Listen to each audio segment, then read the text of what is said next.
Okay, so very good evening to all of you.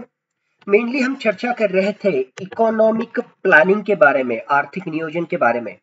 और अगर इस टॉपिक को हमें समझना है तो सबसे पहले हमें समझना होगा कि इकोनॉमिक प्लानिंग, आर्थिक नियोजन का महत्व क्या है या क्यों किसी भी अर्थव्यवस्था में आर्थिक नियोजन किया जाता है। ऑलरेडी इससे संबंधित हमने चर्चा की थी। उसके अलग अलग प्रकार क्या है, इंपेरेटिव प्लानिंग का मतलब क्या, इंडिकेटिव प्लानिंग का मतलब क्या। उसके साथ ही हमने ये देखा कि भारत देश स्वतंत्र होने से पहले ही अलग अलग तरह के अर्थशास्त्रियों द्वारा भारत का आर्थिक विकास किस तरीके से हो, इस तरीके से अलग अलग तरीके के आर्थिक नियोजन से संबंधित मॉडल वहां पे दिए थे। जैसे 1934 का एम विश्वेश्वरैया मॉडल हो, या उसी वर्ष दिया गया बॉम्बे प्लान हो, एम एन रॉय का पीपल्स प्लान हो, एम एन सरकार ने दिया हुआ गांधीयन प्लान हो, फिक्की प्लान हो, सर्वोदय प्लान हो, उनकी भी जो है हमने डिटेल में वहां पे चर्चा की थी। और हमने देखा था कि सबसे पहली बार 1867 में दादा भाई नौरोजी ने एक महत्वपूर्ण बुक वहां पे लिखा था जिसका नाम था poverty and un British rule in India, कि किस तरीके से ब्रिटिशर्स ने ड्रेन वेल ऑफ थेरी, यानी हमारे भारत का जो है किस तरीके से आर्थिक शोषण किया, वो बात दादा भाई नौरोजी ने उस किताब में वहां पे लिखी थी। सो ये सारी चीज हमने वहां पे डिस्कस की थी। और इसके बाद में हमें वहां पे पता चला कि जब भारत देश स्वतंत्र हो गया, पंडित जवाहरलाल नेहरू भारत के पहले प्रधानमंत्री वहां पे बन गए, तो उस वक्त इस तरह का लोगों की एक जन भावना को देखते हुए कि अब भारत देश स्वतंत्र हो गया, उनकी आशा आकांक्षा है कि अब हमारी गरीबी हट जाएगी, हमारा देश जो है स्वतंत्र हो गया है, हमारा देश विकसित हो जाएगा। तो इस तरह की आशा आकांक्षाओं के कगार पर या उस तरह के बैकग्राउंड में सरकार को वहां पे काम करना था। और अगर भारत की अर्थव्यवस्था को विकसित करना है, भारत की अर्थव्यवस्था को सही राह पर लेके जाना है, तो इकोनॉमिक प्लानिंग, आर्थिक नियोजन, क्योंकि एक तरफ बढ़ते हुए डिमांड्स यानी बढ़ती हुई लोगों की अपेक्षाएं हैं, गरीबी हटेगी, आर्थिक क्षेत्र में मुख्यतः एग्रीकल्चर सेक्टर से रिलेटेड जो है वृद्धि वहां पे होगी, नए नए कारखाने वहां पे आएंगे, बहुत सारे लोगों को रोजगार वहां पे मिल जाएंगे, नई नई तकनीक आएगी। ये सारी जो है एक तरीके से डिमांड, ये सारी जो है आशा आकांक्षाएं लोगों की तरफ से है। और दूसरी तरफ से हम देखेंगे तो भारत देश स्वतंत्र हुआ है, दैट्स फाइन, लेकिन ऑलरेडी ब्रिटिशर्स ने पिछले कई दशकों में, कई शतकों में भारत की जो अर्थव्यवस्था है वो तहस नहस कर दी है। एक तरीके से भारत की जो संपत्ति है उस संपत्ति को ड्रेन किया है, इस तरह की वहां पे व्यवस्था थी। तो इस बैकग्राउंड में भारत को विकसित करना था। और फिर पंडित जवाहरलाल नेहरू उस वक्त भारत के एक प्रमुख नेता थे, और पंडित जवाहरलाल नेहरू के ऊपर रशियन इकोनॉमी का, रशियन प्लानिंग मॉडल का जो है बहुत ही ज्यादा इन्फ्लुएंस था। पंडित जवाहरलाल नेहरू रशिया के सोशलिस्ट मॉडल से बहुत प्रभावित थे, और उस सोशलिस्ट मॉडल के आधार पर अगर हमें हमारे देश में अर्थव्यवस्था को सही दिशा देना है, हमारी देश की अर्थव्यवस्था में आर्थिक विषमता कम करना है, इसका ही मतलब गरीब और अमीर इसमें का जो फर्क है उसको अगर कम करना है, तो वहां पर नियोजन आयोग की जरूरत पड़ेगी। इस तरह का विचार पंडित जवाहरलाल नेहरू और उनके साथियों के बीच में आया, और इसी आधार पर हमें पता है 15 मार्च 1950 को भारत में नियोजन आयोग की स्थापना हुई। 15 मार्च 1950 को नियोजन आयोग की स्थापना हुई। इसकी वजह से ही 15 मार्च को हर साल हम भारत में economic planning day, national planning day, राष्ट्रीय नियोजन दिवस बोलकर उसको हम एक तरीके से सेलिब्रेट करते हैं। अब प्लानिंग की जरूरत क्यों है? जैसे हमें पता है कि किसी भी अर्थव्यवस्था में, इकोनॉमिक्स के डेफिनेशन में ही है कि फाइनाइट रिसोर्सेस, कहीं ना कहीं संसाधनों की कमी होती है, और इन संसाधनों की कमी के बावजूद अगर हम अर्थव्यवस्था में हमारे गोल्स, हमारे टारगेट्स जो हासिल करना है, उसके लिए prioritisation of utilisation of resources करें, संसाधनों का किस तरीके से हम इस्तेमाल करें, जिसके माध्यम से हमें क्या हासिल करना है, इकोनॉमिक ग्रोथ हासिल करना है, हमारे देश की जो है आर्थिक वृद्धि हो। अगर हम प्लानिंग सही तरीके से करेंगे तो उसके माध्यम से हमारे देश की गरीबी जो है हमें कम करना है। अगर हम इकोनॉमिक प्लानिंग सही तरीके से करेंगे तो हमारे देश में हमें ज्यादा से ज्यादा रोजगार निर्मित करना है और उसके माध्यम से भारत देश को आत्मनिर्भर बनना है, सेल्फ रिलायंट बनना है, भारत देश को जो है आधुनिकीकरण की ओर बढ़ना है।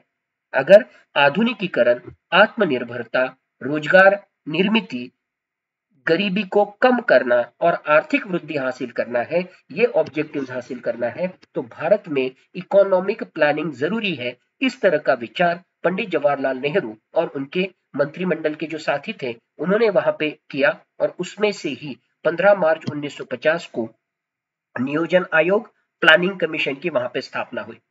हमें पता है 15 मार्च 1950 को इस प्लानिंग कमीशन की स्थापना हुई और इस प्लानिंग कमीशन ने over the period of time अलग अलग तरह की पंचवार्षिक योजनाएं दी और इन पंचवार्षिक योजनाओं के माध्यम से भारत ने अलग अलग क्षेत्रों का, कभी एग्रीकल्चर सेक्टर के ऊपर ज्यादा से ज्यादा पैसा खर्च करके, कभी एनर्जी सेक्टर से रिलेटेड ज्यादा से ज्यादा खर्च करके, कभी जिसे हम कहते हैं आधारभूत सुविधाएं, मुख्यतः इंफ्रास्ट्रक्चरल सर्विसेज, उसके ऊपर पैसा खर्च करके, कभी जो है अलग अलग तरह के बेसिक एंड हेवी इंडस्ट्रीज के ऊपर जो है ज्यादा से ज्यादा खर्च करके हमने पिछले कई दशकों में भारत का आर्थिक वृद्धि, आर्थिक विकास करने का वहां पे प्रयास किया। और इस पंचवार्षिक योजनाओं का जो ड्राफ्ट था, जो प्लान था, वो देने का काम इस प्लानिंग कमीशन द्वारा वहां पे किया गया। 1952 में 1952 में सबसे पहली पंचवार्षिक योजनाएं वहां पे आई और इस 1952 से 57 तक जो पहली पंचवार्षिक योजना आई, तब से लेके 2012 से लेके 2017 तक हमारी जो है 12वीं पंचवार्षिक योजना तक अलग अलग तरह के पंचवार्षिक योजनाएं देने का काम इस प्लानिंग कमीशन ने किया। सर्टेनली 1950 के दशक की हमारी आर्थिक वृद्धि करने के लिए, आर्थिक विकास करने के लिए जो जरूरतें थी, उन जरूरतों को पूरा करने में प्लानिंग कमीशन ने, नियोजन आयोग ने बहुत ही महत्वपूर्ण भूमिका अदा की। लेकिन हमें पता है कि अब हम 21वीं सदी में हैं। 1950 की हमारी जो जरूरतें थी आर्थिक विकास के लिए, वो जरूरतें अब 21वीं सदी में बदल गई है और उसका ही विचार करते हुए 1 जनवरी 2015 को planning commission, which was an executive body, एक एग्जीक्यूटिव रेजोल्यूशन के माध्यम से, एक सरकारी आदेश के माध्यम से इस प्लानिंग कमीशन की स्थापना हुई थी। उसको जो है खारिज किया गया और एक एग्जीक्यूटिव रेजोल्यूशन से, सरकारी आदेश से एक नई योजना का स्थापना वहां पे की गई और उसका नाम है NITI Aayog, national institution for transforming India. हम इस नीति आयोग की भी जो है वहां पे बात करने वाले हैं। और हमने चर्चा में ये भी देखा कि मुख्यतः प्रशासन चलाने के लिए 3 महत्वपूर्ण तरीके की जो है संस्थाएं होती है।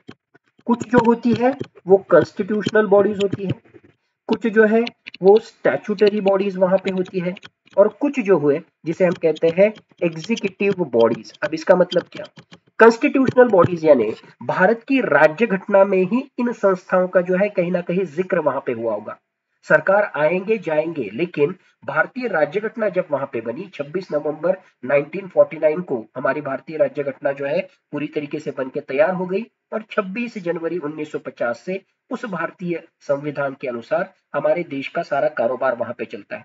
तो इस भारतीय राज्य घटना में ही है बहुत सारी ऐसी संस्थाओं का नाम लिखा है कि जो हमारे प्रशासन में महत्वपूर्ण भूमिका वहां पर अदा करेगी। जैसे फॉर एग्जांपल आर्टिकल 148 की हम बात करेंगे तो CAG, controller and auditor general. अगर आर्टिकल 315 की हम बात करेंगे तो UPSC, union public service commission. अगर आर्टिकल 324 की हम बात करेंगे तो इलेक्शन कमीशन ऑफ इंडिया, जो अलग अलग तरह के जो है चुनाव वहां पे कंडक्ट करेगा। अगर आर्टिकल 280 की हम बात करेंगे तो वहां पर आपको फिनांस कमीशन, वित्त आयोग। अगर आर्टिकल 76 की हम बात करेंगे तो वहां पे जो है अटॉर्नी जनरल ऑफ इंडिया। यानी इस तरह के अलग अलग संस्थाएं, इनका जिक्र कॉन्स्टिट्यूशन में किया गया था, इसकी वजह से इनको हम कहते हैं संवैधानिक संस्थाएं।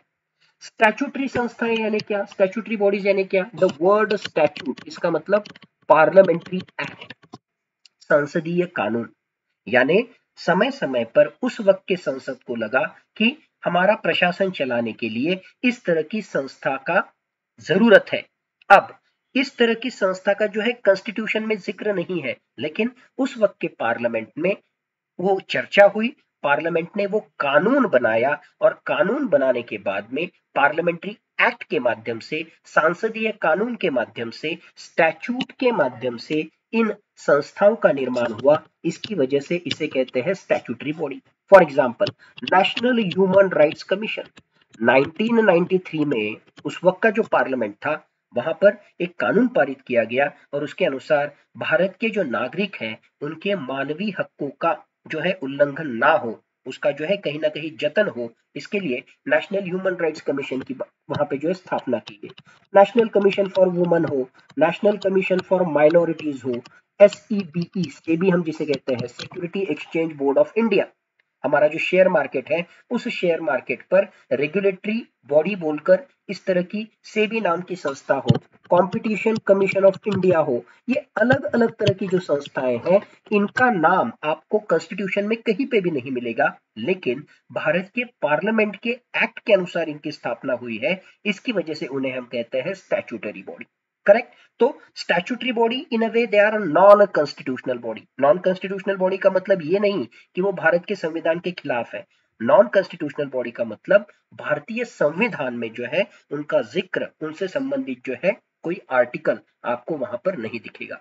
तो कुछ संस्थाएं जो है कॉन्स्टिट्यूशनल बॉडीज होती है, कुछ संस्थाएं जो है स्टैट्यूटरी बॉडीज होती है, और कुछ संस्थाएं ऐसी होती है कि जिनका निर्माण ना कॉन्स्टिट्यूशन के प्रोविजन की वजह से हुआ, ना पार्लियामेंट के एक्ट की वजह से हुआ, लेकिन उनका निर्माण कैसे हुआ? By executive resolution.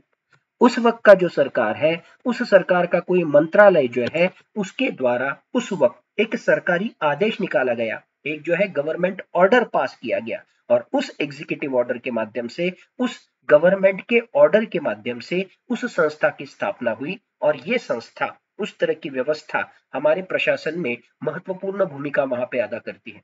15 मार्च 1950 को उस वक्त के सरकार द्वारा, पंडित जवाहरलाल नेहरू के नेतृत्व के सरकार द्वारा इस तरह की जरूरत महसूस हुई कि हमें जो है प्लानिंग कमीशन नाम के संस्था की जरूरत है।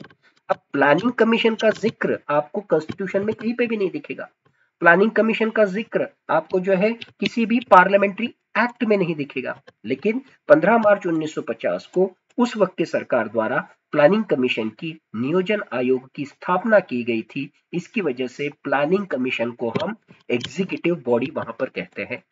और यही प्लानिंग कमीशन की जरूरत जब खत्म हुई और हमें जब 1 जनवरी 2015 को लगा कि अब प्लानिंग कमीशन की कोई जरूरत नहीं, तो उस वक्त की सरकार ने, यानी नरेंद्र मोदी के नेतृत्व की सरकार ने इस प्लानिंग कमीशन को खारिज कर दिया, एक आदेश निकाला और उसके अनुसार कहा कि अब नियोजन आयोग की व्यवस्था जो है उसको खत्म किया जा रहा है और उसकी जगह पर 1 जनवरी 2015 से नीति आयोग, national institution for transforming India, इस संस्था की स्थापना हो गई। यानी अगर आपको कोई पूछेगा कि नीति आयोग ये क्या है, सो नीति आयोग is a non constitutional body. इसका मतलब संविधान में उसका जिक्र नहीं है। NITI Aayog is a non statutory body. इसका मतलब किसी भी पार्लियामेंट्री एक्ट के माध्यम से उसकी स्थापना नहीं हुई, लेकिन NITI Aayog is an executive body, क्योंकि गवर्नमेंट के आदेश के द्वारा, गवर्नमेंट के एक तरह के जो है एग्जीक्यूटिव रिजोल्यूशन द्वारा इसकी स्थापना हुई। That's why NITI Aayog is an executive body. ये जो है आपके मन में क्लैरिटी वहां पे होनी चाहिए कि एग्जैक्टली इसे एग्जीक्यूटिव बॉडी क्यों कहते हैं and what is the difference between constitutional body, statutory body and executive body. अब ये बेसिक सारा समझने के बाद ऑलरेडी हमने जैसे ये चर्चा की थी 1934 में the planned economy of India में जो है एम विश्वेश्वरैया, इन्होंने कहा कि भारत का विकास करना है तो हमें इंडस्ट्रियलाइजेशन के ऊपर जो है ज्यादा से ज्यादा फोकस करना पड़ेगा। 1934 के ही एंड में फिक्की यानी federation of Indian chambers of commerce and industry, उस वक्त भारत के जो प्रमुख कैपिटलिस्ट है, एक तरीके से जो है इंडस्ट्रियलिस्ट है, इन्होंने एक कमेटी की स्थापना की जिसके अध्यक्ष NR सरकार थे। और इस फिक्की प्लान के अनुसार अगर भारत देश का विकास करना है तो वहां पर मार्केट ओरिएंटेड इकोनॉमी रह के, या लेसेज फेयर, जिसमें सरकार का कोई भी इन्वॉल्वमेंट नहीं होगा, इस तरह की अर्थव्यवस्था काम की नहीं है। अगर हमें भारत का विकास करना है तो वहां पर कहीं ना कहीं national planning committee, national planning commission की जरूरत है। इस तरह का विचार फिक्की ने 1934 में वहां पे कहा था। 1938 में कांग्रेस का जो वहां पे वार्षिक अधिवेशन हुआ जिसके अध्यक्ष सुभाष चंद्र बोस थे, तो उस 1938 के कांग्रेस के सेशन में एक निर्णय लिया गया जिसके अनुसार नेशनल प्लानिंग कमेटी की स्थापना की गई। ये नेशनल प्लानिंग कमेटी भारत के आर्थिक विकास से संबंधित एक तरह का प्लान तैयार करेगा और इसके अध्यक्ष थे पंडित जवाहरलाल नेहरू। लेकिन उसके बाद दुर्भाग्यवश दूसरा महायुद्ध वहां पे शुरू हो गया और जिसकी वजह से ये सारा जो विचार था, ये जो सारा फोकस था, वो कहीं ना कहीं डाइवर्ट वहां पे हो गया। 1944 में भारत के उस वक्त के 8 प्रमुख उद्योगपति, जिसमें जे.आर.डी. टाटा का समावेश था, बिरला का समावेश था, और ये प्रमुख उद्योगपतियों ने एक प्लान बनाया भारत के आर्थिक विकास के लिए जिसे हम कहते हैं a plan of economic development for India. और इसी प्लान को हम बॉम्बे प्लान के नाम से भी वहां पे जानते हैं। इस बॉम्बे प्लान में अगर भारत को विकसित करना है तो रैपिड इंडस्ट्रियलाइजेशन करना पड़ेगा, लैंड रिफॉर्म्स करने पड़ेंगे, स्मॉल स्केल इंडस्ट्रीज के ऊपर ज्यादा से ज्यादा तवज्जो, ज्यादा से ज्यादा फोकस देना पड़ेगा। इस तरह की बात वहां पे कही थी। 1944 में ही महात्मा गांधी जी के विचारों पर आधारित अर्थव्यवस्था का विकास करने के लिए नारायण अग्रवाल, इन्होंने गांधीयन प्लान, गांधी योजना वहां पे दी। और इस योजना के अनुसार अगर भारत का आर्थिक विकास करना है तो हमें रूरल इंडिया के ऊपर, ग्रामीण भारत के विकास के ऊपर ज्यादा से ज्यादा फोकस करना पड़ेगा। कुटीर और लघु उद्योग, इसका मतलब स्मॉल स्केल इंडस्ट्रीज, उसके साथ ही कॉटेज इंडस्ट्रीज यानी गृह उद्योग के ऊपर हमें, और उसके साथ ही एग्रीकल्चरल अर्थव्यवस्था के ऊपर हमें ज्यादा से ज्यादा फोकस करना पड़ेगा। इस तरह का विचार इस गांधीयन प्लान में नारायण अग्रवाल इन्होंने दिया था। 1945 में मानवेंद्रनाथ रॉय ने पीपल्स प्लान वहां पे दिया था और ये सोशलिस्ट थे, कॉमरेड थे, और कम्युनिस्ट विचारधारा की वजह से उन्होंने जो है इस तरह की बात की कि अगर भारत का आर्थिक विकास करना है तो वहां पर मुख्य फोकस हमारा होना चाहिए आर्थिक विषमता कम करने के ऊपर।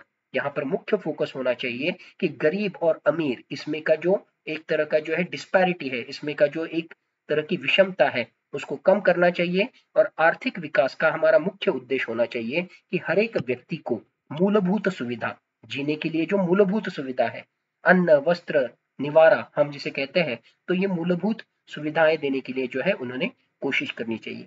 भारत देश स्वतंत्र होने के बाद जयप्रकाश नारायण ने सर्वोदय प्लान का भी जो है एक तरीके से जिक्र वहां पे किया था। तो मुख्यतः भारत देश स्वतंत्र होने से पहले भी अलग अलग तरह के हमारे आर्थिक विकास से संबंधित जो प्लान थे उसको आपने यहाँ पर ध्यान देना जरूरी है। अब ये सारी चर्चा हमने वहां पे की थी और अल्टीमेटली हम आ गए थे कि प्लानिंग कमीशन की स्थापना हुई। प्लानिंग कमीशन के माध्यम से अलग अलग तरह की जो है पंचवार्षिक योजनाएं, उनका इंप्लीमेंटेशन किया गया। And planning commission was a advisory body, सल्लागारी संस्था। यानी प्लानिंग कमीशन के पास खुद के पैसे नहीं है। प्लानिंग कमीशन क्या करेगा, आने वाले 5 वर्षों के लिए जो है पंचवार्षिक योजना बनाएगा और ये पंचवार्षिक योजना प्लानिंग कमीशन उस वक्त का जो भारत सरकार है उसको वो वहां पे सबमिट करेगा। भारत सरकार जो है ये पंचवार्षिक योजना का जो ड्राफ्ट है वो एनडीसी यानी नेशनल डेवलपमेंट काउंसिल, राष्ट्रीय विकास परिषद के सामने रखेगा। राष्ट्रीय विकास परिषद के जो है प्रमुख या मान लो अध्यक्ष कौन होते हैं, राष्ट्रीय विकास परिषद के प्रमुख होते हैं, अध्यक्ष होते हैं प्रधानमंत्री। और इस राष्ट्रीय विकास परिषद में अपार्ट फ्रॉम प्राइम मिनिस्टर अलग अलग राज्यों के चीफ मिनिस्टर होते हैं। उसके साथ ही जो केंद्र शासित प्रदेश है उनके लेफ्टिनेंट गवर्नर भी होते हैं। इसका मतलब राज्यों का भी इसमें समावेश है और केंद्र सरकार का भी उसमें प्रतिनिधित्व है। इस तरह का यह नेशनल डेवलपमेंट काउंसिल होता है। और प्लानिंग कमीशन ने जो पंचवार्षिक योजना का ड्राफ्ट सबमिट किया होता है, एनडीसी उस ड्राफ्ट को फाइनल अप्रूवल देता है। Many of the time the same MCQ is being repeatedly asked कि फाइनल अप्रूवल पंचवार्षिक योजना के ड्राफ्ट को कौन देता है, तो उसका आंसर है एनडीसी, नेशनल डेवलपमेंट काउंसिल। और फिर हमने चर्चा में वहां पे देखा कि over the period of time ये जो है पंचवार्षिक योजनाएं दी जाती थी प्लानिंग कमीशन द्वारा, तो उसका रिलीवेंस कम हो गया और प्लानिंग कमीशन को जो है खारिज किया गया। और 1 जनवरी 2015 से नरेंद्र मोदी सरकार ने निर्णय लिया कि अब हम प्लानिंग कमीशन को हटाएंगे और उसकी जगह पे national institution for transforming India हम इस तरह की संस्था बनाएंगे कि जो नीतियां बनाएगी, जो अलग अलग तरह के पॉलिसी से संबंधित केंद्र सरकार और राज्य सरकार को एक तरीके से जो है वो सुझाव देगी, और उसके माध्यम से हम भारत को ट्रांसफॉर्म करेंगे। उसके माध्यम से हम 21वीं सदी में भारत देश को सुपर पावर बनाने के लिए प्रयास करेंगे, और उसके लिए एक एडवाइजरी बॉडी बोलकर, सल्लागारी संस्था बोलकर नीति आयोग की स्थापना 1 जनवरी 2015 को की गई। अब इस टॉपिक को हमें समझना है तो सबसे पहले हमें समझना होगा कि नीति आयोग बनाने की जरूरत क्यों पड़ी। ऑलरेडी प्लानिंग कमीशन वहां पे जो है पिछले कई दशकों से काम कर रहा था, तो नीति आयोग स्थापन करने की जो है जरूरत भारत सरकार को क्यों वहां पे लगी। Need of establishing the institution like NITI Aayog.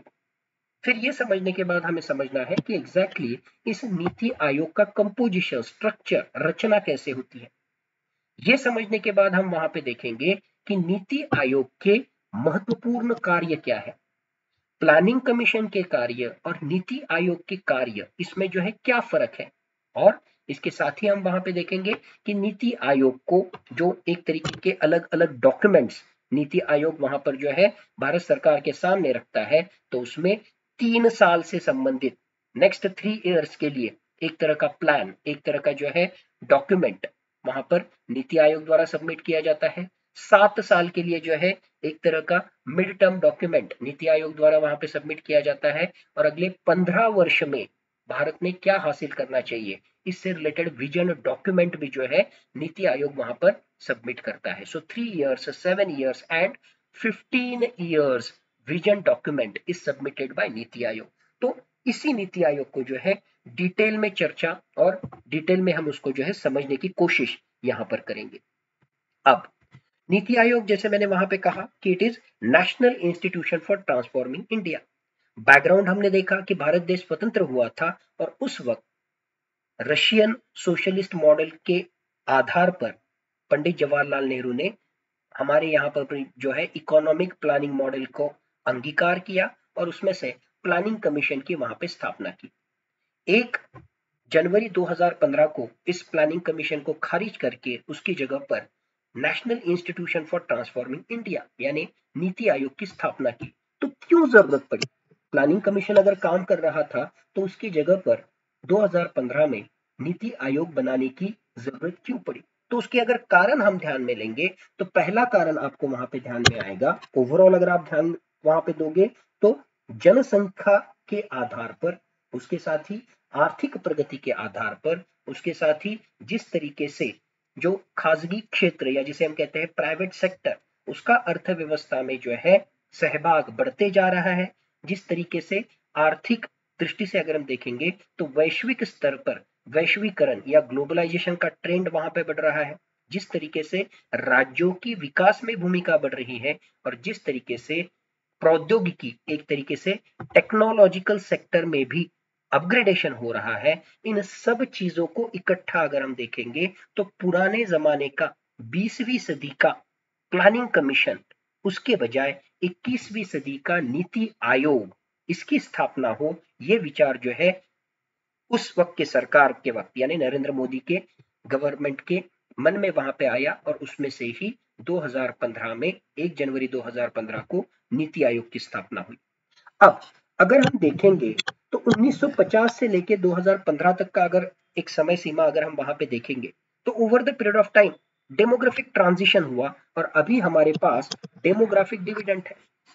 Bharat देश जब स्वतंत्र हुआ, रफली हमारी उस वक्त पॉपुलेशन जो थी वो 33 करोड़ थी, और आज हम 2022 में अगर हम आए हैं तो पूरे विश्व की पॉपुलेशन 8 बिलियन, 8 अरब हो गई है, और उसमें से 1.41 बिलियन यानी 141 करोड़ जनता ये भारतीय है, यानी 33 करोड़ से बढ़ के हुए हम 141 करोड़ तक वहां पे पहुंच गए हैं। तो सर्टेनली हमारी पॉपुलेशन वहां पे बढ़ गई है, उससे रिलेटेड डिमांड्स, उनकी जो है आशा, अपेक्षाएं, आकांक्षाएं, ये वहां पे बढ़ गई है। और सिर्फ इतना ही नहीं, अगर इस 141 करोड़ जनता का, भारतीय जनता का अगर हम जो है एक तरीके से पृथक्करण उनका जो है एक तरीके से उनका विश्लेषण हम करेंगे, तब हमें पता चलेगा कि ऑलमोस्ट 65% जनता, इन टोटल जनता में से ऑलमोस्ट 65% जनता जो है वो इकोनॉमिकली प्रोडक्टिव एज ग्रुप में है।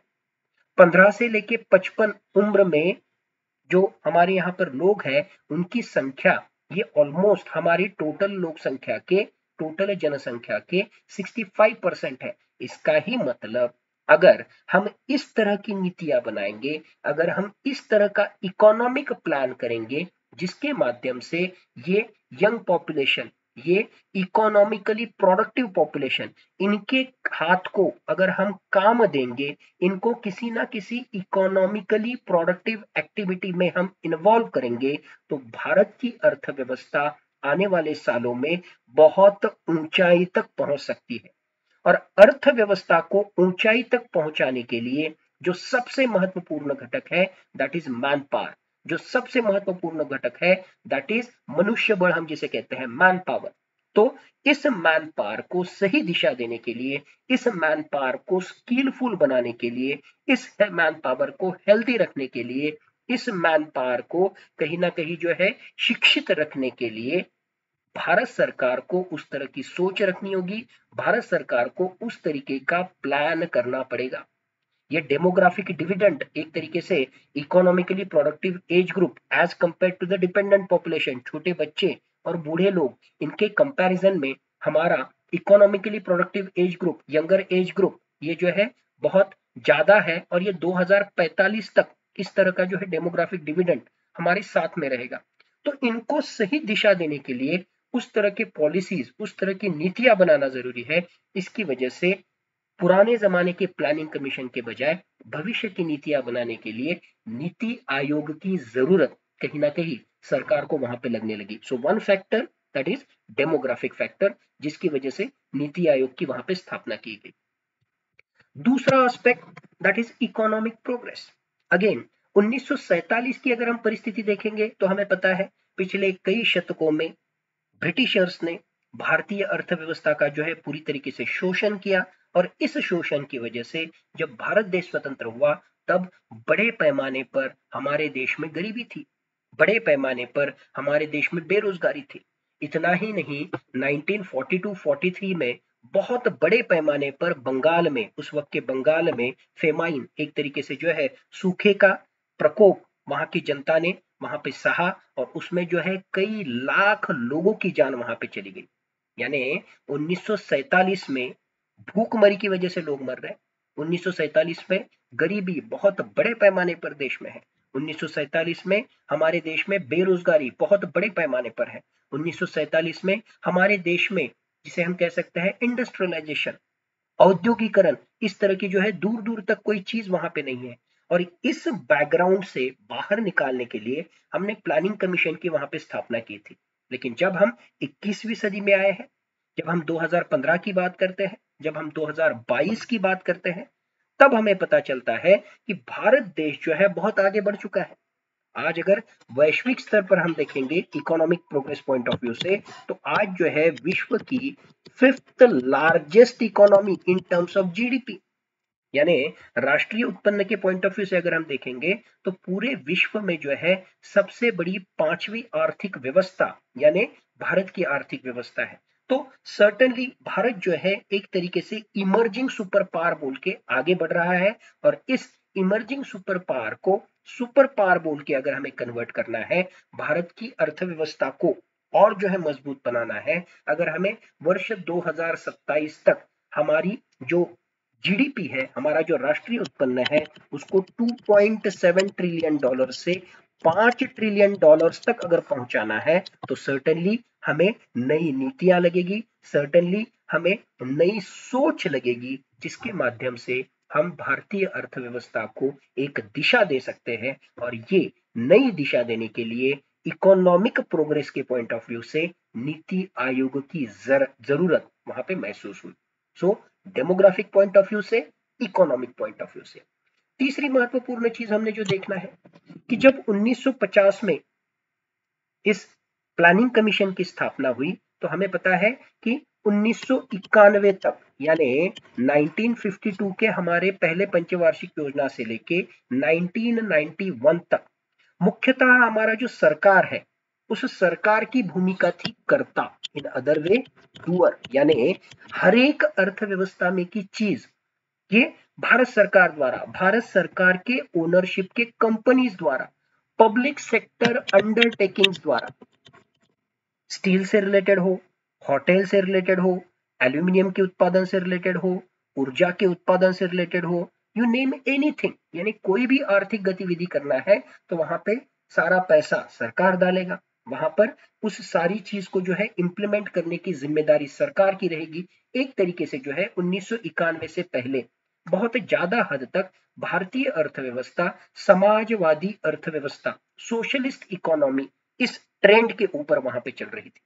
लेकिन हमें पता है 1991 में एक महत्वपूर्ण निर्णय उस वक्त की सरकार ने लिया और हमने लिबरलाइजेशन, प्राइवेटाइजेशन एंड ग्लोबलाइजेशन इस पॉलिसी को अडॉप्ट किया और इसके माध्यम से अलग अलग तरह के प्राइवेट सेक्टर को भी हमने भारतीय अर्थव्यवस्था के अलग अलग क्षेत्रों में उनके फैक्ट्रीज, उनका उत्पादन बढ़ाने के लिए जो है एक तरीके से उनको प्रेरित किया, उनका जो है पार्टिसिपेशन, इन्वॉल्वमेंट वहां पे बढ़ा। यानी 1950 के दशक में जो भारत सरकार की सोच थी उस सोच के लिए प्लानिंग कमीशन का रवैया, प्लानिंग कमीशन का एक तरीके से डायरेक्शन, प्लानिंग कमीशन का जो है मोडालिटी वो काम का था। लेकिन 2022 में अगर हम पहुंचे हैं तो सर्टेनली अब as compare to government private sector का रोल वहां पर बढ़ गया है, और अगर प्राइवेट सेक्टर का रोल अगर वहां पे बढ़ गया है अर्थव्यवस्था में तो उस वक्त सरकार को जो है हर एक चीज सरकार ही करेगा। सरकार को है रोल ऑफ डूअर, कर्ता, इस भूमिका से बाहर निकल के हुए सरकार को अब फैसिलिटेटर की भूमिका में आना पड़ेगा। सरकार को जो है कैटलिस्ट, उत्प्रेरक की भूमिका में आना पड़ेगा। इसका मतलब क्या, अर्थव्यवस्था में जो है प्राइवेट सेक्टर से ज्यादा उनसे जो है अर्थव्यवस्था की गतिविधियों में उनसे पार्टिसिपेशन किया जाए और उस पार्टिसिपेशन के लिए एक सपोर्टिंग एनवायरनमेंट, एक पोषक वातावरण, किस तरीके से एस ऑफ डूइंग बिजनेस, किस तरीके से जो है सुलभता हो अलग अलग तरह की आर्थिक गतिविधियों को कंप्लीट करने में प्राइवेट सेक्टर द्वारा, इस तरह का प्रयास प्राइवेट गवर्नमेंट को वहां पे करना पड़ेगा। और ये इंक्रीज प्राइवेट सेक्टर पार्टिसिपेशन देखते हुए गवर्नमेंट को भी अपनी सोच, नीतियों से संबंधित चेंज करनी पड़ेगी और इसी बदलते हुए सोच की वजह से, इंक्रीज प्राइवेट पार्टिसिपेशन की वजह से नीति आयोग की वहां पर हमें जरूरत वहां पे लगी। That is the third point, trend of globalisation. अब का जमाना बदल गया है, अब जो है पूरा विश्व ही एक तरीके से जो है ग्लोबल विलेज बन गया है, यानी बहुत ज्यादा पैमाने पर अंतरराष्ट्रीय व्यापार हो रहा है, बहुत ज्यादा पैमाने पर हम अलग अलग चीजों को जो है दूसरे देश को बेचते हैं, एक्सपोर्ट करते हैं, दूसरे देश से अलग अलग चीजें वहां पे खरीदते हैं, इंपोर्ट करते हैं। तो इस तरह का जब वैश्वीकरण का जमाना है, इस तरह का जब जो है ग्लोबलाइजेशन का जमाना है, तो उस वक्त हमारी नीतियां, हमारा डायरेक्शन अर्थव्यवस्था को बदलने के लिए नीति आयोग जैसे संस्था की वहां पे जरूरत है। और सिर्फ अंतरराष्ट्रीय स्तर पे ही बदलाव नहीं हो रहा है, अगर हम डोमेस्टिकली देखें, इंटरनली देखें, तो जो अलग अलग राज्य है उन राज्यों की भी भूमिका भारत देश के विकास में जो है दिन ब दिन बढ़ते जा रही है। राज्यों का विकास, इसका ही मतलब अल्टीमेटली देश का विकास, इस तरह की सोच बहुत मजबूत हो रही है। और इसी सोच में से रोल ऑफ स्टेट्स बढ़ने की वजह से जो सेंट्रलाइज्ड मॉडल ऑफ प्लानिंग था, यानी हर एक चीज जो है केंद्र सरकार द्वारा डिसाइड की जाएगी और केंद्र सरकार ने निर्धारित किया हुआ प्लान ये पूरे भारत के ऊपर लागू होगा, इसके बजाय अब बॉटम अप अप्रोच, अ डिसेंट्रलाइज्ड प्लानिंग अप्रोच, राज्य सरकार की भी जो है इस प्लानिंग की प्रक्रिया में, नियोजन की प्रक्रिया में सिर्फ इंप्लीमेंटेशन नहीं, इवन नियोजन के स्टेज से ही क्या होना चाहिए, क्या नहीं होना चाहिए, इसके बारे में भी जो है राज्य सरकार की महत्वपूर्ण भूमिका हो, इसके लिए नीति आयोग कोऑपरेटिव फेडरलिज्म का जो है बेहतरीन उदाहरण माना जाता है। और रोल ऑफ स्टेट्स बढ़ने की वजह से नीति आयोग की जो है स्थापना वहां पे की गई। Another important aspect, technological transformation. 1950 में भारत के पास हार्डली कोई टेक्नोलॉजी वहां पे उपलब्ध थी, लेकिन आज का जमाना जो है वो टेक्नोलॉजी का जमाना है। आज अगर 21वीं सदी में हम बात कर रहे हैं तो हम 21वीं सदी में बात कर रहे हैं इंडस्ट्रियल रिवॉल्यूशन 4.0। 21वीं सदी में अगर आपको अंतरराष्ट्रीय स्तर पर आगे बढ़ना है तो आपको जो है लेटेस्ट टेक्नोलॉजी का इस्तेमाल करना पड़ेगा, आपको जो है आर्टिफिशियल इंटेलिजेंस का इस्तेमाल करना पड़ेगा, आपको जो है 5G, इंटरनेट, कंप्यूटर्स, इनके सिवा जो है आपकी आर्थिक वृद्धि नहीं हो सकती है। यानी अगर इस तरह की लेटेस्ट टेक्नोलॉजी का हमें इस्तेमाल करना है, अंतरराष्ट्रीय स्तर पर क्या हो रहा है उसका अगर हमारे आर्थिक विकास के लिए हमें उसका अगर फायदा करके लेना है तो हमें सोच बदलनी पड़ेगी, हमें पॉलिसीज बदलने पड़ेंगे और उसके लिए ही नीति आयोग जैसे संस्था की स्थापना वहां पे की गई। सो इन मुद्दों को अगर हम वहां पे देखेंगे तो डेमोग्राफिक एंगल से, आर्थिक एंगल से, प्राइवेट सेक्टर के बढ़ते हुए रोल के एंगल से, राज्यों के बढ़ते हुए रोल के एंगल से, अंतरराष्ट्रीय स्तर पर वैश्वीकरण जिस तरीके से हो रहा है उस एंगल से, एंड टेक्नोलॉजिकल जो अपग्रेडेशन हो रहा है, भविष्य की प्रौद्योगिकी क्षेत्र से जो बढ़ती उनका जो एक तरीके से पार्टिसिपेशन रह रहा है, उनको ध्यान में लेते हुए नीति आयोग जैसे संस्था की स्थापना होना ये समय की मांग थी और उसी तरीके से 2015 में इस नीति आयोग की स्थापना की गई। So this was the first part कि why there was a need of establishing Niti Aayog. अब अगला भाग हमें देखना है कि what is the composition of नीति आयोग। मूलतः जब हम प्लानिंग कमीशन देखेंगे तो प्लानिंग कमीशन में क्या हुआ करता था, प्लानिंग कमीशन में जो है प्रधानमंत्री उस प्लानिंग कमीशन के नियोजन आयोग के अध्यक्ष होते थे, एक उस प्लानिंग कमीशन का जो है उपाध्यक्ष होता था और मुख्यतः उस उपाध्यक्ष द्वारा ये जो है प्लानिंग कमीशन का सारा काम वहां पे चलाया जाता था। 2012 से लेके 2017 तक आखिरी पंचवार्षिक योजना भारत में जो है इंप्लीमेंट वहां पे हुई और 2015 तक का जो इसका मतलब मान लो 31 दिसंबर 2014 तक का जो प्लानिंग कमीशन था, उस आखिरी प्लानिंग कमीशन के जो उपाध्यक्ष थे उनका नाम है डॉक्टर मोंटेक सिंह अहलूवालिया। अब ये प्लानिंग कमीशन चला गया और उसकी जगह पे नीति आयोग आया।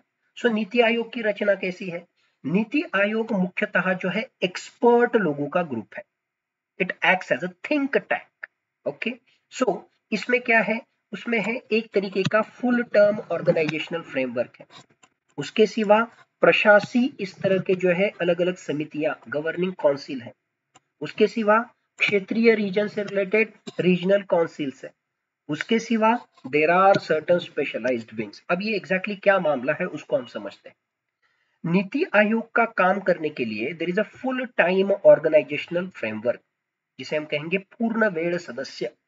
सो फुल टाइम ऑर्गेनाइजेशनल फ्रेमवर्क में कौन वहां पे है, बाय द वे इस नीति आयोग इस संस्था के जो चेयरपर्सन है, अध्यक्ष है, वो होते हैं प्राइम मिनिस्टर और प्राइम मिनिस्टर जो है इस नीति आयोग के उपाध्यक्ष की जो है वहां पर एक तरीके से नियुक्ति करते हैं।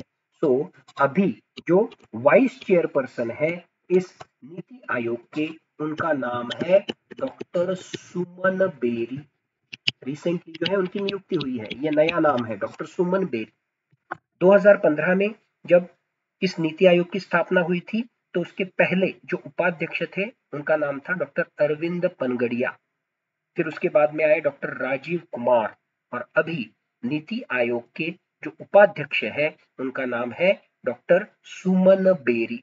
ओके, अब अपार्ट फ्रॉम यहाँ पे जो ये उपाध्यक्ष होते नीति आयोग के, ये इनके सिवा जो एक परमानेंट स्ट्रक्चर है, इस परमानेंट स्ट्रक्चर में जो है there are full time members, expert members जो इस नीति आयोग से संबंधित वहां पे काम करेंगे। अभी की अगर हम बात करें तो अभी आपको वहां पे दिखेगा कि यहाँ पर फुल टाइम मेंबर्स जो है, एक है डॉक्टर वी के सारस्वत, ये मिसाइल टेक्नोलॉजी से रिलेटेड एक्सपर्ट साइंटिस्ट वहां पे थे। दूसरे जो है उनका नाम है डॉक्टर रमेश चंद, ये जो है एग्रीकल्चर एक्सपर्ट है, कृषि तज्ञ है। और तीसरे जो है वो है डॉक्टर वी के पॉल जो इकोनॉमिस्ट है। यानी एग्रीकल्चर सेक्टर से रिलेटेड, इकोनॉमी से रिलेटेड, मिसाइल या टेक्नोलॉजी से रिलेटेड अलग अलग क्षेत्र के एक्सपर्ट यहाँ पर आते हुए एक तरीके से भविष्य की भारत की नीतियां, विकास के लिए नीतियां, उसके बारे में जो है एडवाइस देने का काम करेंगे। So they are full time members. Okay, इनके सिवा इन फुल टाइम मेंबर्स के सिवा there is a provision of ex officio members, पदसिद्ध सदस्य हम जिसे बोलते हैं, जहां पर केंद्र सरकार के गृह मंत्री अमित शाह, जहां पर केंद्र सरकार के वित्त मंत्री निर्मला सीतारमन, जहां पर केंद्र सरकार के रेलवे मिनिस्टर और केंद्र सरकार के एग्रीकल्चर मिनिस्टर, इनका भी वहां पर समावेश किया जाता है। Okay, so there are ex officio members, there are full time members, there is chairman, that is prime minister, and there is a vice chairperson, that is doctor Suman Beri. इन लोगों को मिलके आपकी एक रचना वहां पे बनेगी जिसे हम कहेंगे फुल टाइम ऑर्गेनाइजेशनल फ्रेमवर्क। इसके सिवा समय समय पर अलग अलग क्षेत्रों से संबंधित जब नीतियां बनाई जाती है और उससे संबंधित जो चर्चा होती है, तो अलग अलग क्षेत्रों से संबंधित अलग अलग तरह के एक्सपर्ट्स को बुलाया जाता है, पार्ट टाइम मेंबर्स को वहां पे बुलाया जाता है। इसके सिवा कुछ विशेष निमंत्रित प्रधानमंत्री जो है इस नीति आयोग में उनका जो है नियुक्ति कर सकते हैं, जैसे यूनियन मिनिस्टर यानी हमारे केंद्र सरकार में के जो मंत्री हैं उनमें ट्रांसपोर्ट मिनिस्टर है, एचआरडी मिनिस्टर है, मिनिस्टर ऑफ सोशल जस्टिस है, और उनको भी जो है इस नीति आयोग में स्पेशल इनवाइटी विशेष निमंत्रित बोल के वहां पे बुलाया जा सकता है। सो बेसिकली ये एक रचना हो गई जिसे हम कहते हैं फुल टाइम ऑर्गेनाइजेशनल फ्रेमवर्क, और इन फुल टाइम ऑर्गेनाइजेशनल फ्रेमवर्क के माध्यम से डे टू डे बेसिस पर इस नीति आयोग का वहां पर काम चल रहा है। एंड ऑफ कोर्स इस नीति आयोग का सारा काम करने के लिए जो सेक्रेटरिएट सर्विसेज है, जो सपोर्टिंग सर्विसेज है, क्लरिकल स्टाफ लगेगा, एडमिनिस्ट्रेटिव स्टाफ वहां पे लगेगा, वो जो है भारत सरकार वहां पे प्रदान करती है, और उससे रिलेटेड जो है सेक्रेटरी लेवल के लोगों की भी वहां पे नियुक्ति वहां पे की जाती है। और डे टू डे बेसिस पे ये सारा चलाने के लिए इस नीति आयोग के सीईओ बोलकर किसी व्यक्ति की वहां पर नियुक्ति की जाती है। और अभी नीति आयोग के जो सीईओ है, नए सीईओ, उनका नाम है परमेश्वरन अय्यर। सो नीति आयोग के अभी के जो सीईओ है, चीफ एग्जीक्यूटिव ऑफिसर है, उनका नाम है परमेश्वरन अय्यर। इसके पहले थे अमिताभ कांत। अब अमिताभ कांत को जो है भारत का G20 शेरपा, इसका मतलब एक तरीके से जो है भारत का रिप्रेजेंटेटिव G20 ग्रुप में, ये एक तरह की जिम्मेदारी अमिताभ कांत को दी गई है। और अभी नीति आयोग के जो सीईओ है वो है Parameswaran Iyer, who is an economist. Okay, तो ये हो गई हमारी फुल टाइम ऑर्गेनाइजेशनल फ्रेमवर्क। इसके सिवा जो है इस नीति आयोग के काम में गवर्निंग काउंसिल, यानी एक तरीके से हम बोलेंगे डे टू डे बेसिस पे वो नहीं मिलेंगे, लेकिन इस नीति आयोग को एक तरीके से प्रशासी समिति या प्रशासन चलाने से संबंधित जो काउंसिल होता है उसे हम कहते हैं गवर्निंग काउंसिल। अगेन इस गवर्निंग काउंसिल में प्राइम मिनिस्टर होते हैं, और इस गवर्निंग काउंसिल में सारे राज्यों के चीफ मिनिस्टर, उसके ही साथ सारे जो केंद्र शासित प्रदेश है उनके लेफ्टिनेंट गवर्नर, इसका मतलब सारे राज्य, सारे केंद्र शासित प्रदेश और केंद्र सरकार, इनके रिप्रेजेंटेटिव, इनके प्रमुख इस गवर्निंग काउंसिल में रहेंगे। और इस गवर्निंग काउंसिल के जो रेगुलरली मीटिंग्स होते हैं उसके माध्यम से नीति आयोग के कार्य की दिशा वहां पर डिसाइड की जाएगी। So full time organisational framework है, गवर्निंग काउंसिल है। इसके सिवा there is a regional council. Regional council यानी क्षेत्रीय एक तरीके की समिति। अब भारत देश इतना बड़ा है और अलग अलग राज्यों के अलग अलग प्रश्न हो सकते हैं। फॉर एग्जाम्पल अगर हम ईस्टर्न स्टेट्स ले, वेस्ट बंगाल हो, उड़ीसा वहां पर हो, तेलंगाना हो, तमिलनाडु हो, सो इन राज्यों के जो है प्रश्न अलग है। इन राज्यों से संबंधित for example left wing extremism, Naxalism का प्रश्न है, तो सारे के सारे भारत के राज्यों को उसमें इन्वॉल्व करने की जरूरत नहीं। सो रीजनल काउंसिल यानी जो लोकल इश्यूज है या मान लो रीजनल इश्यूज है, अलग अलग राज्यों के बीच में उससे संबंधित एक तरीके से समझौता हो, उससे संबंधित जो है पॉलिसीज बनाए जाए, इसके लिए इस रीजनल काउंसिल की वहां पे निर्मित की जाती है। And one of the important component is specialised wings. इस नीति आयोग में कुछ इस तरीके की स्पेशलाइज्ड विंग है, यहाँ पर रिसर्च विंग है, यानी अलग अलग चीजों से संबंधित रिसर्च एंड डेवलपमेंट, जो हमारे अर्थव्यवस्था के अलग अलग प्रश्न है, वो इकोनॉमी से रिलेटेड हो, वो साइंस एंड टेक्नोलॉजी से रिलेटेड हो, वो कुछ सोशल इश्यूज हो, तो उससे संबंधित रिसर्च एंड डेवलपमेंट करने के लिए there is a separate research wing in NITI Aayog. Apart from that अलग अलग राज्यों को और केंद्र सरकार को अलग अलग विषयों से संबंधित अगर कोई एडवाइस चाहिए तो उससे संबंधित एक separate consultancy wing NITI Aayog में वहां पे होती है। And there is a team India wing, यानी केंद्र सरकार के ही जो अलग अलग डिपार्टमेंट है उनके बीच में भी हमारे भारत की अर्थव्यवस्था के विकास से संबंधित जो अलग अलग नीतियां, जो अलग अलग पॉलिसीज वहां पे बनाए जाते हैं, तो उनमें भी कोऑर्डिनेशन हो, इसके लिए टीम इंडिया विंग है। यानी अगर नीति आयोग की रचना हम वहां पे देखेंगे तो apart from full time organisational framework, governing councils है, रीजनल काउंसिल्स है, स्पेशलाइज्ड विंग्स है, समय समय पर स्पेशल इनवाइटीज को वहां पे बुलाया जाता है, अलग अलग क्षेत्र के जो एक्सपर्ट्स हैं उनको भी जो है नीतियां बनाते वक्त उस सेक्टर से रिलेटेड अगर कोई चर्चा वहां पे हो रही है, अगर उनका पार्टिसिपेशन जरूरी है, तो अलग अलग क्षेत्र के एक्सपर्ट्स को भी वहां पर न्योता दिया जाता है, उनको वहां पर बुलाया जाता है। तो इस माध्यम से NITI Aayog acts as a think tank कि भारत के विकास के लिए अलग अलग एंगल से किसी भी विषय को, किसी भी प्रश्न को वहां पे देखना है, और इन अलग अलग एंगल से जब हम देखेंगे तभी जाके इनोवेटिव सॉल्यूशंस, तभी जाके जो है भारत के प्रश्नों का निपटारा करने के लिए 21वीं सदी के सॉल्यूशंस आपको जो है नीति आयोग वहां पे दे पाएगा। और इसके लिए इसकी रचना इस तरीके से है। तो मैंने इन डिटेल आपको समझाने की कोशिश की कि नीति आयोग की जो है स्थापना क्यों की गई, नीड। मैंने आपको समझाने की कोशिश की कि व्हाट वाज द कंपोजिशन या what is the composition of NITI Aayog. ये बदले हुए जो मेंबर्स है, बदले हुए जो सीईओ है, बदले हुए जो उपाध्यक्ष है नीति आयोग के, इनके नाम आपने एमसीक्यू के पॉइंट ऑफ व्यू से याद रखना जरूरी है। अब ये चर्चा होने के बाद सबसे महत्वपूर्ण जो पार्ट है that is what are the functions and mandate of नीति आयोग। नीति आयोग द्वारा क्या काम किया जाना अपेक्षित है, या नीति आयोग की स्थापना के पीछे के मुख्य उद्देश्य क्या थे, और किस तरीके से प्लानिंग कमीशन जो काम करता है उससे नीति आयोग का काम जो है, काम करने का तरीका अलग है। मुख्यतः प्लानिंग कमीशन क्या करता था? प्लानिंग कमीशन पूरे भारत के लिए एक योजना, पंचवार्षिक योजना वहां पे बनाता था, और वो पंचवार्षिक योजना पूरे भारत के लिए लागू होती थी। पूरे भारत के राज्य, पूरे भारत की अलग अलग तरह की महानगर पालिका, ग्राम पंचायत, पंचायती राज व्यवस्था, उनके द्वारा जो है ये पंचवार्षिक योजना या ये प्लान जो है इंप्लीमेंट होना वहां पर अपेक्षित था। यानी प्लानिंग कमीशन जो काम वहां पे करता था, it was mainly a centralised planning, पूरे भारत के लिए एक ही तरह का प्लान। लेकिन दुर्भाग्यवश अगर हम देखेंगे तो भारत इतना बड़ा देश है, भारत इतना डाइवर्सिफाइड देश है कि जिसे हम कहते हैं कि वन फिट फॉर्मूला, सारे भारत के लिए जो है एक ही विकास का फॉर्मूला आप लागू नहीं कर सकते हो। हर एक राज्य का, हर एक क्षेत्र के प्रश्न अलग है। हर एक राज्य के हर एक क्षेत्र का, जिसे हम कह सकते हैं स्वॉट analysis, strength, weakness, opportunities, threats, ये अलग अलग है। तो अगर सही मायने में अगर आपको राज्यों का, अलग अलग क्षेत्रों का विकास करना है, तो वहां पर वन फिट फॉर्मूला नहीं चलेगा। वहां पर आपको डिसेंट्रलाइज्ड प्लानिंग, वहां पर आपको नीचे से ऊपर प्लानिंग की प्रक्रिया को वहां पर शुरू करना पड़ेगा।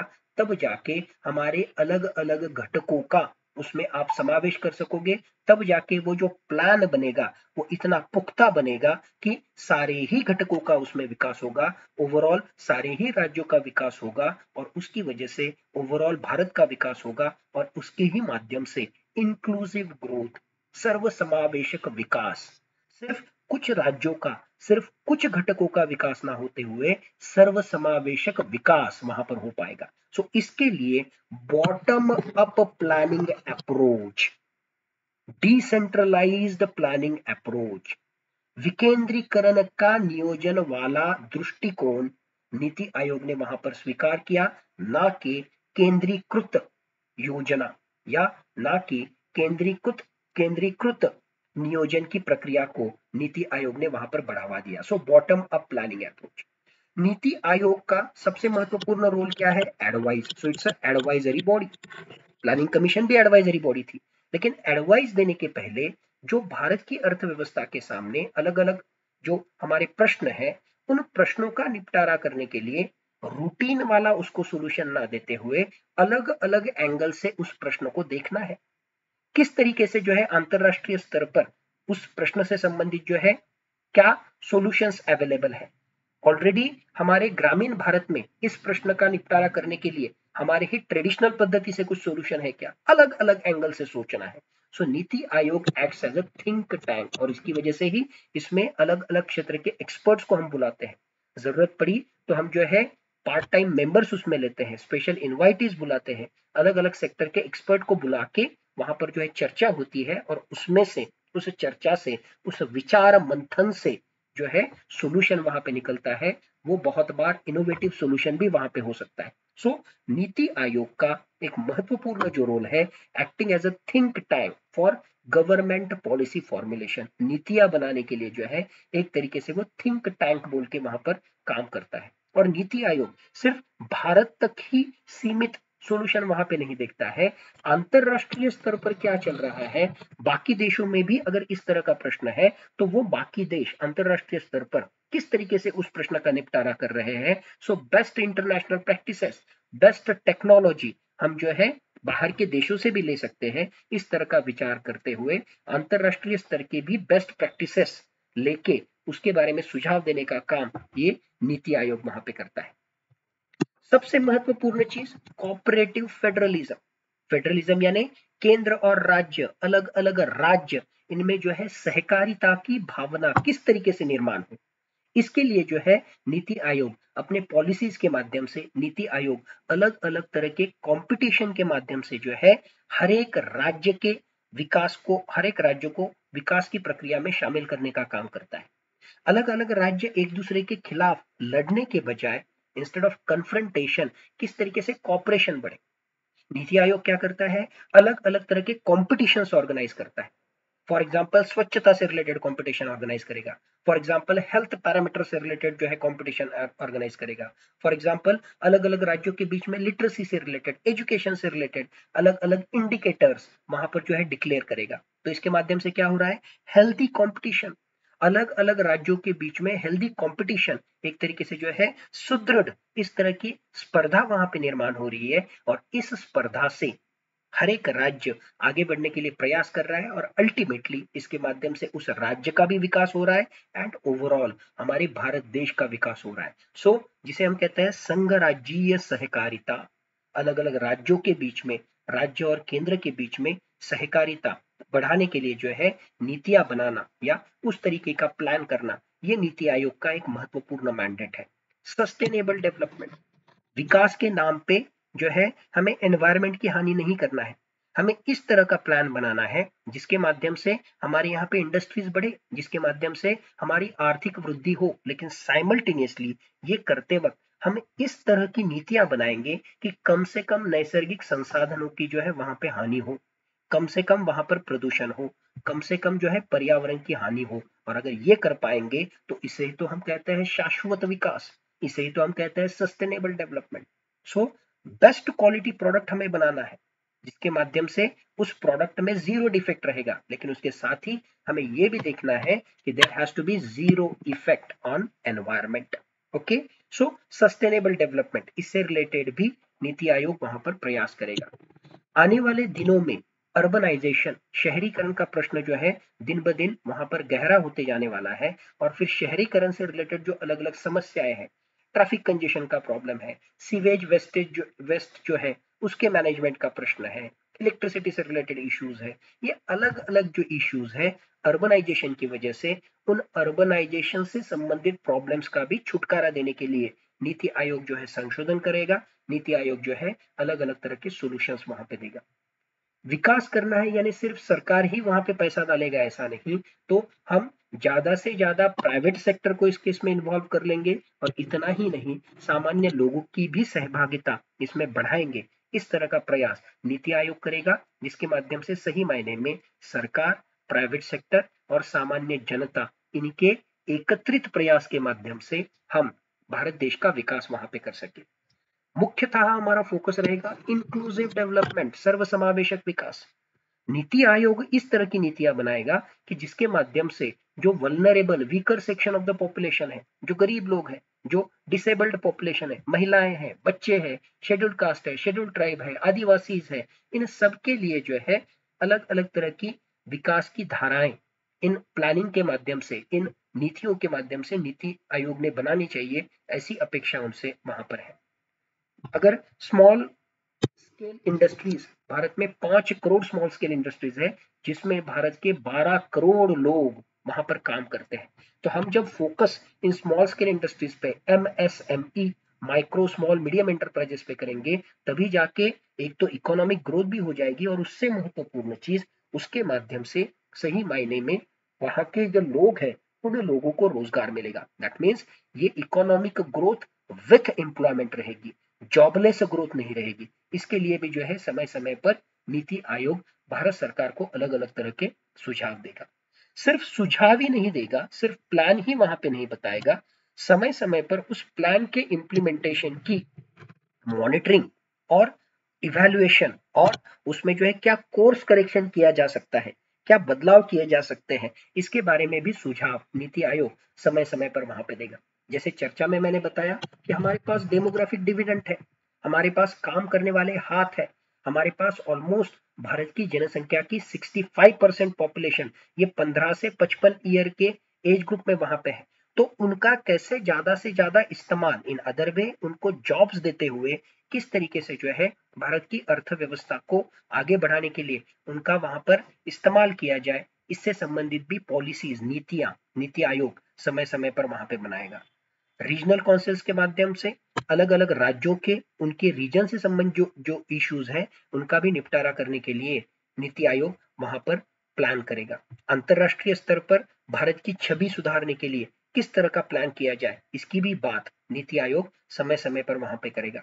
अलग अलग तरह की technology, social media, information communication technology, इसके माध्यम से जो है जो विकास की प्रक्रिया है उसको ट्रांसपेरेंट, अकाउंटेबल बनाने के लिए, सुप्रशासन लाने के लिए, करप्शन कम करने के लिए भी जो है समय समय पर नीति आयोग वहां पर काम करेगा। और नीति आयोग की काम करने की शैली इस तरीके से होगी कि केंद्र और राज्य इसमें सहयोगिता हो, उसके साथ ही केंद्र सरकार के जो अलग अलग डिपार्टमेंट्स हैं उनके बीच में भी कंफ्लिक्ट ना हो, उनके बीच में भी जो है मनमुटाव ना हो, उनके बीच में कॉपरेशन, सहकारिता की भूमिका बढ़े, इसके लिए भी वहां पे काम करेगा। So these are the different functions and the mandate which has been given to NITI आयोग।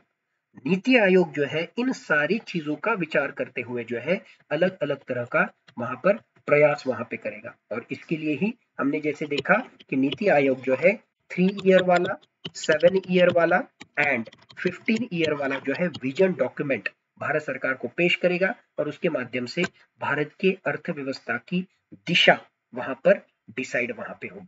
सो mainly this is what I wanted to discuss today related with the NITI Aayog. एक बहुत ही महत्वपूर्ण चैप्टर, एनडीए से लेके, सीडीएस से लेके, एमपीएससी, यूपीएससी सारे exams के लिए, mains exam point of view से भी जो है नीति आयोग का बहुत बड़ा महत्व है। And day to day basis पे जो अलग अलग तरह के करंट अफेयर्स होते हैं उसमें भी नीति आयोग बहुत बार चर्चा में आता है। अलग अलग तरह के इंडिसेस, निर्देशांक, अलग अलग तरह के जो है कंपटीशन, अलग अलग तरह के जो है डॉक्यूमेंट्स नीति आयोग द्वारा वहां पर जारी किए जाते हैं। तो ये बेसिक नॉलेज को आपको उसके साथ कोरिलेट करना होगा। आज की चर्चा को मैं यहीं पे विराम देता हूं। अगली चर्चा में इस इकोनॉमिक प्लानिंग चैप्टर को मैं 5 ईयर प्लान्स और अलग अलग एंगल से आगे लेके जाऊंगा। तब तक धन्यवाद, थैंक यू, जय हिंद।